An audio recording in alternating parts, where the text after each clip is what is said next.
Hello everybody, I am Khalid Awaisa from Bahriya Secondary School. Today I want to talk about 11th grade, Unit 9, Period 3, relative pronouns. Relative pronouns. The aim of our lesson today is to distinguish between defining and non-defining relative clauses. To distinguish between defining and non-defining relative clauses. The first one is who, the second is which, and the last is that. The last is that. The first one, who or that, refer to people. Here we can use who or that to talk about people. الحديث عن الأشخاص. الحديث عن الشيء العاقل أو الحديث عن الأشخاص. الحديث عن الأشخاص. For example, those people live next door. They have 16 children. The pronoun they refer to those people. The pronoun they refers to people. إنه ضمير they يعود على الشيء العاقل. If you want to join these two sentences together to form a meaningful sentence by using who or that, the answer is the people who live next door have 16 children. We omit the pronoun they and we use the relative clause who. The second example, the second one is which. The second one is which. Which talk about things. الحديث عن الأشياء. We can use which or that. الحديث عن الأشياء الغير عاقل. الحديث عن الأشياء غير العاقل. Example, a camel is an animal. It lives in the desert. الجمل هو حيوان يعيش في الصحراء. The pronoun they refers to the animal or the word camel. إنه الضمير it بيعود على الحيوان اللي هو الجمل. If we want to join these two sentences together to form a meaningful sentence, the answer is a camel is an animal. The first sentence, and we use which instead of the pronoun it. A camel is an animal which lives in the desert. Which lives in the desert. Here we join these two sentences together to form a meaningful sentence by using which. By using which. Now we want to talk about the subject of relative clauses. اللي ضمائر الفاعل في relative clauses. For example, I know a man. He is a teacher. The pronoun here he is a subject pronoun, refers to a man. If we want to join these sentences together to form a meaningful sentence, we use he, we use who instead of the pronoun he. The answer is I know a man. بعرف الشخص, شخص عاقل. We use who is a teacher. I know a man who is a teacher. I know a man who is a teacher. I know a man who is a teacher. The second one, or the second example, a dog ran away. A dog is mine. الكلب ذهب بعيدا أو هرب. الكلب لي. هذا الكلب هان شيء غير عاقل حيوان.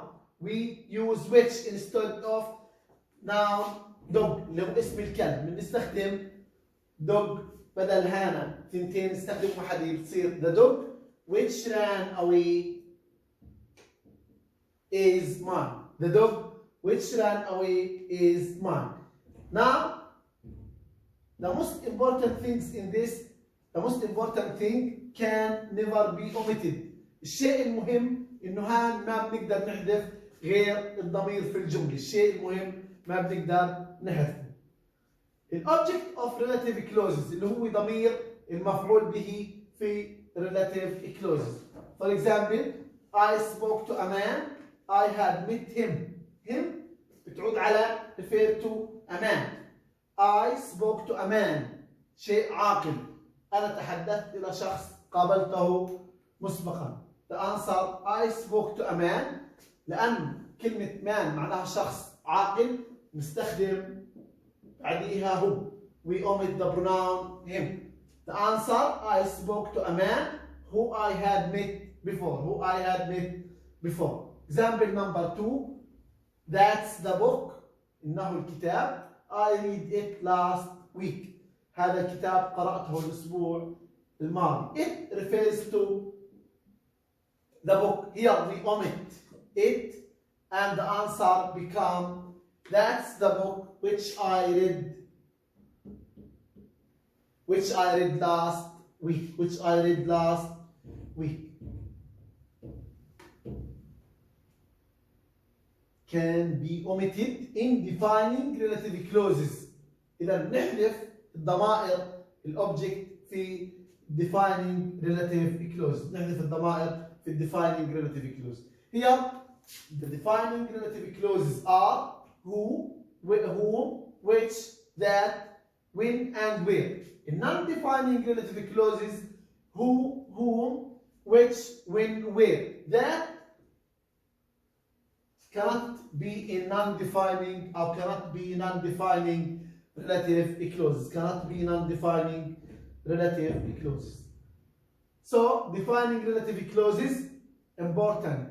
Give us necessary information essential to the meaning of the main sentence. إذا الأولى بعطينا معلومة مهمة. بعدين الجزئين مهمات للحفاظ على معنى الجملة. Number 3. Relative pronouns can be omitted when they are the object. نقدر نحذف الضمير بس يوم ما بكون ضمير مفعول به في حال في relative clauses. The last one, the relative clauses is not put in commas. ما بنستخدم علامة الترقيم اللي هي الفاصلة في ربط الجمل مع بعضها البعض. Non-defining, people are find. Which people? الناس وجدوا. أنهم ناس أو أنهم أشخاص. People who or that bark illegally are fined.